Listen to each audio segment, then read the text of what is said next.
Hello, people.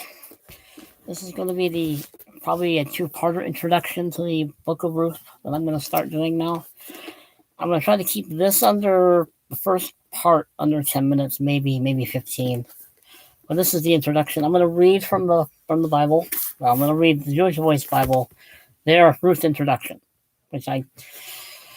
But yes, I'm going to start with that, and I'm going to read about Ruth's people, which are the Moabites, and then probably part two, I'm going to do an introduction to the actual where Ruth takes place. But this will be the introductory part one of the Book of Ruth Bible study.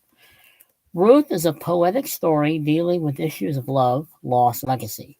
It contains some of the memorable passages and timeless truths.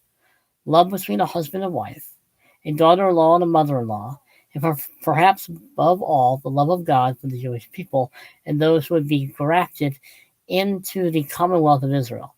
Loss permeates the story as well in the form of deaths in the family, famine in the land. Finally, legacy is a net result as the very messianic line is preserved for the characters in this book. In a Jewish life, Ruth is typically read at the Feast of Shavuot, basically the Pentecost, the Feast of Pentecost, basically. Feast of Weeks, a Jewish holiday known as in the Church of Pentecost. I just said that. I didn't read ahead. Leave me alone. The theme of the harvest is intertwined with those family relations in Israelite culture. Sure should go back to during Pentecost. This should go back to the seventh Feast of Israel, but that's a side issue. The name Ruth is a contradiction for, I'm not even going to try to say this, but anyway, meaning companion or friend. This is the only place in the Hebrew Bible the name is found. Most Talmud scholars ascribe the authorship to Samuel, the prophet Samuel, although some have suggested Nathan may be the writer. The prevalent view is that Ruth was written between 1011 and 931 BCE during the time of the Judges, where it served as a bright spot in the otherwise dark period. The book was written to the Israelites and serves the purpose of establishing David as God's chosen king. She was his great-grandmother. This book illustrates the sovereignty of God. The main characters move through the story as actors working through a drama on God's stage. Ruth was led back into Bethlehem and married Boaz in the plan of God. Boaz was sovereignly chosen to overcome the stigma of Ruth's family history from the outcasted tribe of Moab. His willingness to redeem Ruth brought him into the lineage of the future king, David. Not only was Boaz a willing kinsman redeemer, in doing so, he became a type of kinsman redeemer of all mankind. Yeshua HaMashiach, I do know how to say that. In his compassionate obedience, Boaz helped to fulfill God's covenantal promise to David, 2 Samuel 7, that a king from his line would always rule in Israel. In fact, the ultimate fulfillment will be when the King of Kings sits on the throne of David. For the Messianic believers, the Book of Ruth serves as a seminal treatise on the potential within the international church to boldly stand in relationship to the people of Israel. Ruth's enigmatic plea, do not plead with me to abandon you. Where you go, I will go. Your people will be my people, and your God, my God. Ruth 1:16 stands an eternal promise and invitation for Gentiles to knit their hearts with the hearts of Israel, the people in place. The meanderings that leads the company from and back to Bethlehem, Ruth 1:2, fulfills the essential biblical messianic prophecy about the birthplace of the Messiah, Micah 5:1. The role of Gil brilliantly foreshadows the future Gil. I cannot speak Hebrew, people. Gidol, which I guess great kinsman redeemer, Jesus, God's mercy, in knitting a Moabitess into the lineage of the revered King David and his greater son, Yeshua, foreshadows the gospel of grace. In fact, Ruth yields a death blow to the religiosity and prejudice and opens the door to grace beyond measure, amazing grace indeed. John 1:17. 1:17. Okay. Now, I am going to read about the Moabites. I'm not sure I'm going to read all of it, but I just want to give it an idea. That's all. That's why this is a two-part introduction.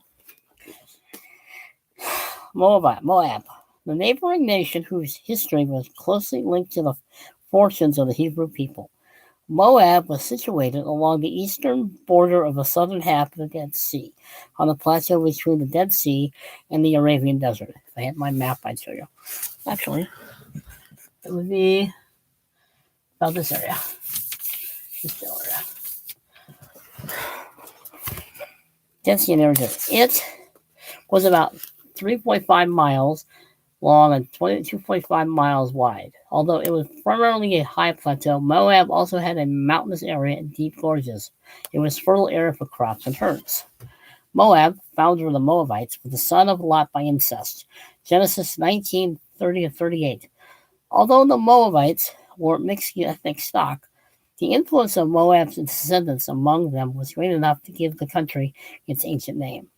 The story in Genesis 14 of the raid of Chedorlaomer, king of Elam, and his fellow kings records the conquest of most of Moab about 2000 to 1900 BC.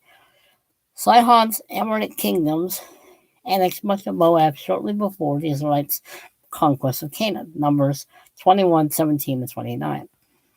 After the Israelites defeated Sihon, Balak, the king of the relatively weak Moabites, joined with the Midianites in hiring the prophet magician Balaam to curse Israel so the Israelites could be defeated. Numbers 22:1-20. Balaam's mission failed, but when the Israelites camped in Moab, the women of Moab enticed the Israelites into a form of idolatry that involved ritual sexual immorality. This resulted in God's judgment against Israel. Numbers 25:1-9. Moses saw the promised land from Moab's Mount Nebo. Numbers 27:12-23. Here he was buried after his death. Deuteronomy 34:6. From the region of Acacia Grove in northern West Moab, the Israelites crossed the Jordan River into the Promised Land. Joshua 3:1.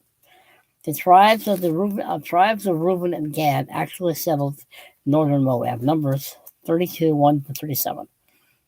The nation of Israel was relatively weak during the period of the Judges after the conquest. Eglon, a king of Moab, began to oppress Israel, capturing the territory east of the Jordan River as far as Jericho.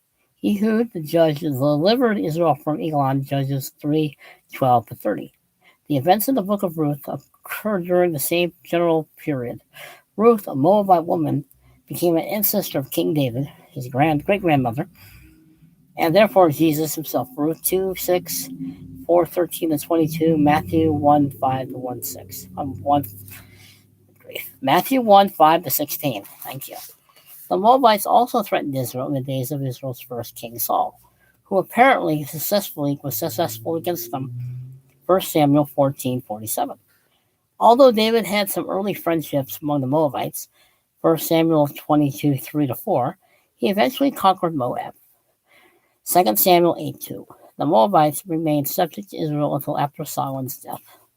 Omri, king of Israel, 885-874 BC, kept Moab under his control, as did his son Ahab, 874-853 BC, until Ahab was so occupied with wars against Syria and Assyria that Moab broke free. This was described by King Mesha of Moab in his monument, the Moabite Stone. King Jehoram of Israel, King Jehoshaphat of Judah, and the king of Edom joined forces to attack Moab, 849 BC. And they failed to conquer the Moabites because of a superstitious lack of faith. When the king of Moab sacrificed his own son to show how deeply he believed in the cause. 2 Kings 3:1-27. On another occasion, a coalition of Moabites, Ammonites, and Edomites invaded Judah, but they were destroyed by God. 2 Chronicles 21:1-30. The Moabites apparently raided Israelite territory during the 8th century BC. 2 Kings 13:12-20. The Assyrians conquered Moab about 735 BC, and invading Arabs conquered it about 650 BC. The prophet Isaiah lamented over Moab's defeat, Isaiah 15-16. And Jeremiah predicted Moab's destruction at the end of the 7th century BC, Jeremiah 48. When Jerusalem was destroyed by the Babylonians in 586, some of the Jews fled to Moab to escape being taken into the captivity, Jeremiah 40:11-12. I know reading was probably boring, but I wanted to give an idea, at least some history, and I didn't want to write it all down and then have to just repeat it. But the idea will be to discuss Ruth's background, more about her background, more about the Moabites. Oh man, I'm gonna try to figure out more about their religious practices, their gods, and what they did and what they didn't do, and why Ruth chose to believe in the God of Israel and reject the God of her people. I want to try to I'm going to try to divide each chapter into two parts if I can, for the most part, because I don't think I can do the entire chapter and do it well. I plan on I'm going to try to have my map book to show you where these places are, because I should have done that when I did this part. But this is only going to be part one of a two-part introduction, and I just want to keep it under 15 minutes. See, it's a short book. It shouldn't take very long to do it, but I want to make it worth watching, worth learning something about. Because she was the grandmother of King David, great-grandmother of King David. King David is a descendant of Jesus.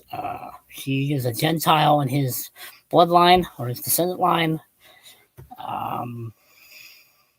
In that, there are some books I've read where they make a big deal out of the fact that she was a Gentile, as if somehow this was a bad thing, as if somehow this is terrible and blah, blah, blah. I'm thinking, you're missing the point.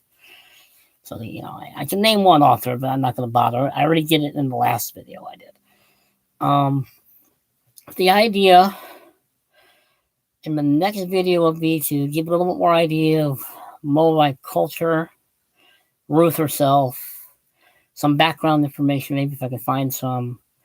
That's the idea. This is just an introduction anyway, so introductions can be vague until I figure out more about what I'm going to do. But I'm going to post this because I need to do some research to do the next part. So I will see you later, people. Behave yourselves, because I won't. I will see you in the next video when I do part 2.